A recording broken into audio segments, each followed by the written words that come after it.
Zelensky has released positive signals on the issue of Russia-Ukraine negotiations. He not only agreed to resume Russia-Ukraine negotiations but also emphasized that he is ready to meet with Putin. This series of statements seems to indicate that Ukraine has begun to seek a ceasefire. However, no sooner had Zelensky finished speaking than the two sides of Russia and Ukraine engaged in fierce fighting again. Russia launched another overnight airstrike, dispatching strategic bombers, missiles, and drones from different directions to carry out intensive bombings across Ukraine. A group of Tu-95 strategic bombers took off from Olynya Airport in Murmansk. The long-range missiles launched by the bombers then entered Ukrainian airspace, with trajectories passing through Kharkiv Oblast and Poltava. Meanwhile, MiG-31K fighter jets equipped with the Kinzhal hypersonic missile system also took off, triggering air raid alerts across Ukraine. The Black Sea Fleet launched Kalibr cruise missiles, and drone swarms were also deployed. Ukraine has reported casualties and losses. Multiple areas in Kyiv were hit by combined missile and drone bombings, resulting in explosions and fires. Ukraine has announced that its entire territory is at risk of missile strikes and called on people to immediately head to shelters when air raid sirens sound. However, Ukraine is not simply taking blows passively. Swarms of drones launched by the Ukrainian military also flew toward Moscow in the late hours of the night. Moscow Mayor Sergei Sobyanin confirmed that in the early hours of Monday, a large number of drones heading for Moscow were shot down. Regions such as Rostov also came under harassment from Ukrainian drones.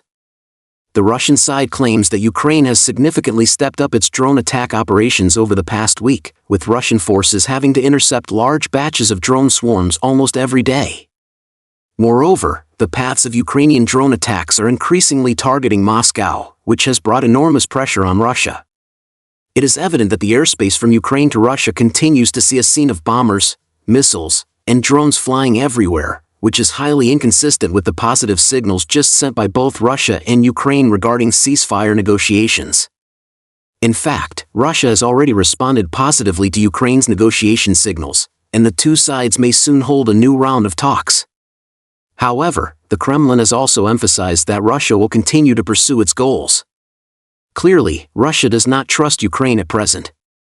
Russian media believe that Zelensky's statements contain a strategic trap. Kyiv may be putting on a show, primarily for the United States to see, but Ukraine is not necessarily genuinely seeking a negotiation outcome. To some extent, this could also be a delaying tactic. Since Ukraine is aware that the situation is unfavorable to itself, it intends to drag out the negotiations to gain more time to seek support. As is known to all, Trump has announced a 50-day deadline and threatened that if Russia fails to reach a ceasefire agreement with Ukraine within this period, the United States will impose secondary sanctions on Russia. While Trump's words sound tough, he has essentially given Russia 50 days, which is very disadvantageous to Ukraine.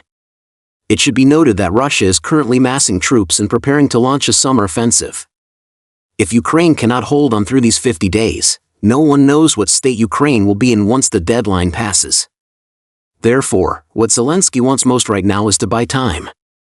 If he can delay Russia's offensive through negotiations, Ukraine will still have time to persuade the United States. But how could Russia fail to see through such a petty scheme? Moscow's response to Kyiv's request for negotiations is, in turn, also a show put on for the United States to see. However, at the same time, Russian military operations will continue. After all, for Russia, the current situation is the most optimistic it has been since the outbreak of the conflict more than 3 years ago. Of course, for both Russia and Ukraine, talks must still be held. This crisis has dragged on for years, causing enormous attrition to both sides. The United States may not necessarily care about the outcome of the negotiations now, but both Russia and Ukraine need to face this issue squarely. Therefore, the negotiation signals sent by both Russia and Ukraine should also contain genuine intentions.